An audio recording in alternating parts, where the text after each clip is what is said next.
All right, here we go. We have one of the hottest New York rappers in the building. B-Lovee, welcome to Vlad TV. Yeah, it's a pleasure to be here, man.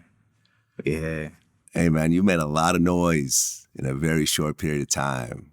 You know, you're setting a new trend, I think, in hip-hop. You and your crew are really kicking up a lot of dust right now and doing your thing. I really appreciate what you're doing. I appreciate you coming in today. Nah, yeah, definitely appreciate it. Yeah, we just making it happen, man. Yeah, it was a long journey, for sure. Yeah, well, it's your first time here. Let's start from the beginning. So you grew up in the Bronx. Yeah. All right, so what was the Bronx like in the 2010s? It was hectic in the 2010s. Bronx was tough.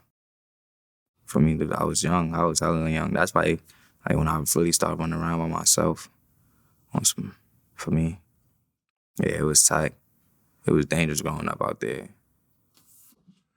Okay, now your family is West Indian. Yeah, like, for me, we got it in on, but we not really on some real, like, I don't know how to explain it, but we wasn't really, for me, we not really on some Caribbean, for me, living household type of vibe. Okay. Yeah, it was just like happening for me. What nationality are your parents? Like we from America. Like, okay. Yeah, I got it. Like regular. I got it. Okay, so you grew up in the Andrew Jackson houses in South Bronx? Yeah.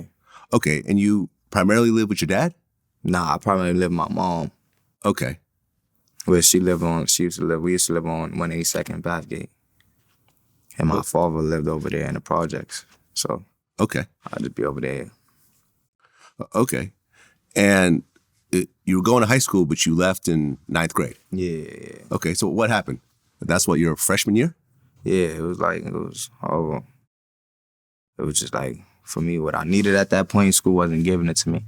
And I wasn't really learning nothing. Like, and the route I was going, school was no help for it. So it was like, it was just taking up too much time. It was over for school. I had to hit the field. Okay, so you dropped out freshman year in high school. Yeah. Okay, how'd your parents take that? Like, I don't know. My pops used to be on something. He's sharing. My mom, she was mad, but she was like, for me, I just signed out of school. For me, just sign out. Then if you're not gonna go, just started catching ACS cases and shit, and then like that, like, just sign out. Okay, well, what are those exactly? Like ACS case, like, you'll catch an ACS case from not going to school. Okay. For me, stuff like that. Like, for me, it's for your parents or whatever, and the case may be. Okay. What is it? Something child services. Okay, got it. Okay, so, I mean, around this time, around, high school time, were you getting in trouble or were you avoiding trouble? Yeah, I was getting in trouble. For me, started from young. Everybody was getting in trouble. Like I said, the route we was going, it was just that route. Like, we just outside choosing to do the wrong thing. For me, getting in trouble and all that. Okay, so, I mean, getting in trouble, you actually getting arrested or just little shit? Yeah, I was getting arrested for little petty stuff. For me, getting arrested and taking us to the precinct. For me, questioning us and all that, and was getting arrested. Like, was police arresting us for trespassing, jaywalking, you feel me? Anything. Damn. Like, for me, they was arresting us for anything. Okay, but you were still a minor, so it was just a little slap on the wrist and then come back out. Facts. I mean, did you ever have to do any sort of jail time or anything during that time, or juvenile or nothing? Nah. Okay, good. And then K-Flock, you guys knew each other as kids? Yeah. Okay, like how old were you when you met K-Flock? I was like, from 13, 14, around there. He was young. He was probably like 11, 12. I had to be like 13 through 15. He was like 11 through 12. Okay, and he lived around your mom? Yeah. Okay, so when you guys met, neither one of you were rapping? Nah. Okay, so you guys just start kicking it as homies? Yeah. We just met around the way. I used to go to school over there. His best friend was in my class. So he like, yo, let's be out over here. Pick up my mans from school.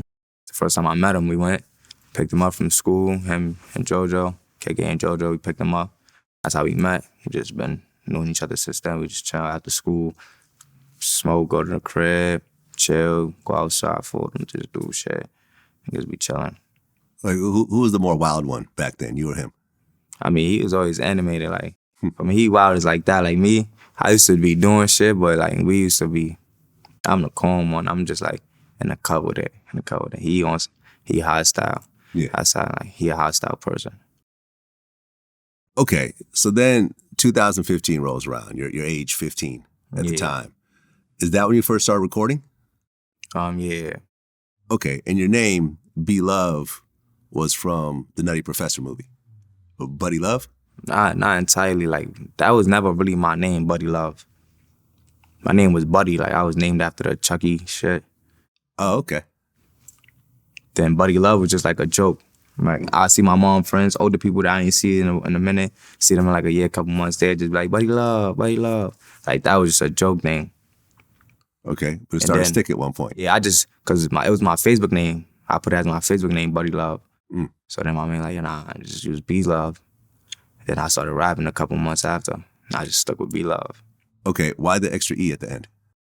Me When I different. first read it, I was like, is it B-Lovee? Because I'm sure people probably say that sometimes. Yeah, B-Lovee. B-Lovee. I know a Spanish person said my name and they said that, like, B-Lovee. But nah, it's just something different. It's still B-Love. Like, but it's double E. Don't forget that double E. Okay, so age 15, you started recording, but you didn't really stick to it at that point. I made 3 songs and then never made music again all the way to like ending in 2019. Okay, and you were like around, what, 19, 20 at that point? I was 18, 19 around that time. 18, 19, okay. B-Day is like the last month of the year, so like 2020, I'm 19 years old into the last month for me, so like that's how it worked. Okay, and that was around the time the Brooklyn drill started to really make its way? Yeah. I mean, this was what, like Pop Smoke and everyone started popping around that time? Yeah. Pop Smoke, Chef G and them was popping around that time. Okay, and that's what really kind of influenced you to kind of take it serious again? Nah, not really. Only thing that really, like, we wasn't ever, like, we started rapping during pandemic, so it was like, we ain't really have much to do after we outside doing everything or everything shut down. We just in the crib making music and all that.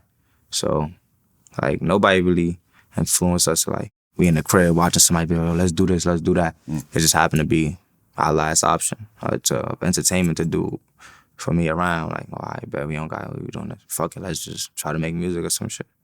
Okay, so you started recording again, and then you put out the EP, Courtlandtbaby? Yeah. Okay, why that name? Because that's the lifestyle for me, Courtlandtbaby.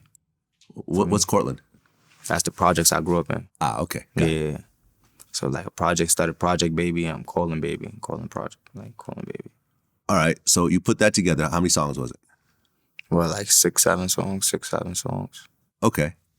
So how did you release it when you put it together? I dropped this during the pandemic. Facts. I just was in the crib. We had to buy a distro crib. I remember me and my mans in the crib. We just all signed up our like to put out on all platforms. Like a distro kit and all that. For me set up a date, promoting in the hood. And then cover arts and shit. We just put it out there. It wasn't really nothing. It was like, cause we was only making music between us cause our projects is big. So like only we really hearing our music like all day. We go outside, we hear us playing our music, you feel me? We promote it. It's just like the hood thing for me. So we just put it out there and then other people start hearing eventually. Okay. So basically in your projects, everyone started fucking with it. Yeah. And then it started to kind of spread from there. Yeah. All right, that's dope. I mean, you kind of started grassroots. Yeah, facts. Okay. So what was the first song that started to kind of start to buzz after you started putting your shit out? I dropped like 3 songs, 3 videos out of there. Through the Code, me and Boo Savage. We went crazy on that. That was really a buzz. Then it got taken off YouTube. Because the samples? Nah, it wasn't even a sample. I don't know why it got taken off YouTube. But it got removed. Boom. What the song?